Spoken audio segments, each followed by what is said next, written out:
अस्सलाम वालेकुम dear students. मैं हूं आपका instructor Ali Hasan from class 9 biology. Last time हम लोग डिस्कस कर रहे थे ब्रांचेस ऑफ बायोलॉजी, जिसमें से बहुत सारी ब्रांचेस जो है वो हम डिस्कस कर भी चुके हैं और कुछ हमारे पास रह गई हैं, और यह लास्ट लेक्चर है हमारे पास ब्रांचेस ऑफ बायोलॉजी का।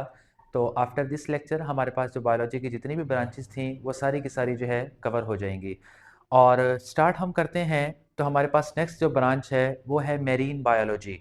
मेरीन बायोलॉजी एक्चुअली आपके पास सबसे पहले अगर हम ये देखें कि मेरीन क्या होता है, मेरीन का वर्ड समंदर के लिए यूज़ किया जाता है। Bio means life and logos mean study. तो थ्री वर्ड्स हमारे पास हो गए कि आपके पास बायोलॉजी की एक ऐसी ब्रांच जिसमें हम उन लिविंग ऑर्गेनिजम्स को स्टडी करते हैं जो समंदरों के अंदर रहते हैं, मेरीन के अंदर रहते हैं। उस ब्रांच ऑफ बायोलॉजी को हम नाम देते हैं marine biology. The study of life in oceans, के वो लाइफ, वो लिविंग ऑर्गेनिजम्स जो समंदर के अंदर रहते हैं, ओशंस में रहते हैं, उनकी हमारे पास जो स्टडी होती है वो आपके पास कहलाती है मेरीन बायोलॉजी। फिर हमारे पास इसकी आती हैं एप्लीकेशंस कि हम मेरीन बायोलॉजी को क्यों पढ़ते हैं। तो उसमें सबसे पहले ओशन बायोडाइवर्सिटी। अब जो समंदर अल्लाह ताला ने बनाया, इसमें हजारों किस्म के जानदार जो है मौजूद हैं। बहुत सारे ऐसे हैं जो कि हमें आम आंख से नजर नहीं आते, माइक्रोस्कोप से नजर आते हैं, प्रोटोजोन्स वगैरह या और दूसरे। इस तरह आप जब मेरीन के बारे में पढ़ोगे, मेरीन लाइफ के बारे में पढ़ोगे, तो आपको पता चलेगा कि नेचर ने कितनी खूबसूरती, कितनी डाइवर्सिटी, कितने हजारों किस्म के जानदार जो हैं वो मेरीन के अंदर एग्जिस्ट करते हैं, जिनका हमें पता भी नहीं होता बिफोर नॉलेज, बिफोर स्टडी। उसके बाद सेकंड हमारे पास डिस्कवर न्यू स्पीशीज। जब आप ज़ाहिर बात है स्टडी करोगे मेरीन के बारे में, मेरीन बायोलॉजी के बारे में, मेरीन लाइफ के बारे में, तो आपको नई नई स्पीशीज के बारे में, नए नए लिविंग ऑर्गेनिजम्स के बारे में जो है वो इंफॉर्मेशन मिलना स्टार्ट होगी। उसके बाद एड्रेस मेरीन कंजर्वेशन इश्यूज, कि अब जो जानदार समंदर के अंदर रह रहे हैं, जाहिर सी बात है कि हम जो मेरीन लाइफ को पढ़ते हैं या मेरीन लाइफ के बारे में स्टडी करते हैं, तो उसके नतीजे में बहुत सारी प्रॉब्लम्स ऐसी हैं जिसके नतीजे में हमारी जो मेरीन लाइफ है, मेरीन लिविंग ऑर्गेनिजम्स हैं, समंदर के अंदर पाए जाने वाले जानदार हैं, वो बड़ी तेजी से खत्म होते जा रहे हैं। क्यों? क्योंकि हम अपने समंदर को, अपने पानी को बड़ी तेजी से खराब करते जा रहे हैं, बड़ी तेजी से पोल्यूट करते जा रहे हैं, जिसके नतीजे में हमारी जो एक्वेटिक लाइफ है वो बड़ी तेजी के साथ डिस्टर्ब होती जा रही है और बड़ी तेजी के साथ जो है वो खत्म होती जा रही है। जब हम मेरीन लाइफ को एग्जैक्टली पढ़ लेंगे, प्रॉपर वे में पढ़ेंगे, तो हमें पता चल जाएगा कि भाई ये प्रॉब्लम्स हैं, इन प्रॉब्लम्स के नतीजे में हमारी मेरीन लाइफ जो है डिस्टर्ब हो रही है। देन फिर हम उसके अकॉर्डिंग जो है ये स्ट्रेटेजीज यूज करेंगे कि हम कौन से प्रॉब्लम्स क्रिएट कर रहे हैं जिसके नतीजे में हमारी लाइफ, मेरीन लाइफ स्पेशली जो है वो डिस्टर्ब हो रही है। तो फिर हम उन चीज़ों से जो है वो अवॉइड होना स्टार्ट हो जाएंगे। उसके बाद हमारे पास एग्जांपल्स की कोरल रीफ्स जो है वो आती हैं। नेक्स्ट हमारे पास बायोलॉजी की ब्रांच है which is the pathology. Pathology word हमारे पास लिख रहा है पैथोजेंस। पैथोजेंस कहते हैं हर वो चीज जो डिजीज कॉज करते हैं, ऐसे लिविंग ऑर्गेनिज्म जो डिजीज कॉज करते हैं, वो आपके पास पैथोजेंस। और लोगोस मीन स्टडी, तो study of disease, their cause and effects. आपके पास बायोलॉजी की एक ऐसी ब्रांच जिसमें हम किसी भी लिविंग ऑर्गेनिज्म में होने वाली या लिविंग ऑर्गेनिज्म की तरफ से होने वाली डिजीज, उसके कॉज, यानी डिजीज तो हो गई, अब किस वजह से हुई, अब हो गई है, तो उसका इफेक्ट लिविंग ऑर्गेनिज्म के ऊपर क्या होगा, ये सारा का सारा हम स्टडी करते हैं पैथोलॉजी में। उसके बाद अगर हम इसकी एप्लीकेशंस की बात करें, तो इसकी एप्लीकेशन में सबसे पहले हमारे पास है डिजीज डायग्नोस।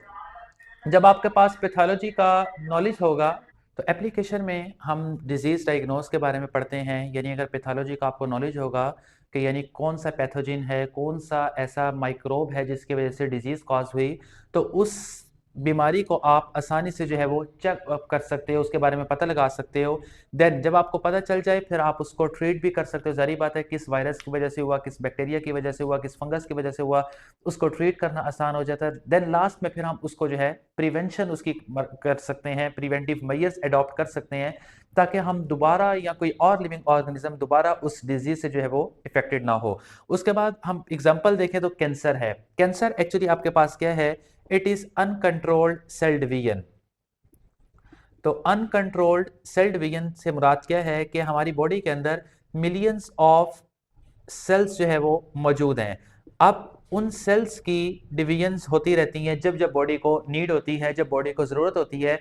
अब सम टाइम जब कोई एबनॉर्मेलिटी बॉडी के अंदर डेवलप हो जाती है, ये हम इंशाल्लाह कमिंग चैप्टर्स में अपने पढ़ेंगे भी सही, तो उसके नतीजे में हमारे सेल ज़रूरत से ज़्यादा डिवाइड करना स्टार्ट कर देते हैं। यानी आपकी बॉडी को ज़रूरत थी 1 सेल की, तो बन उसके बदले में हंड्रेड्स जाते हैं, थाउज़ेंड्स जाते हैं, तो ये अनकंट्रोल्ड सेल डिवीजन हो जाती है। तो इस कंडीशन को हम नाम देते हैं कैंसर का। जो डिटेल लेक्चर इंशाल्लाह हम नेक्स्ट आपको पढ़ाएँगे। उसके बाद नेक्स्ट हमारे पास बायोलॉजी की ब्रांच है इम्यूनोलॉजी।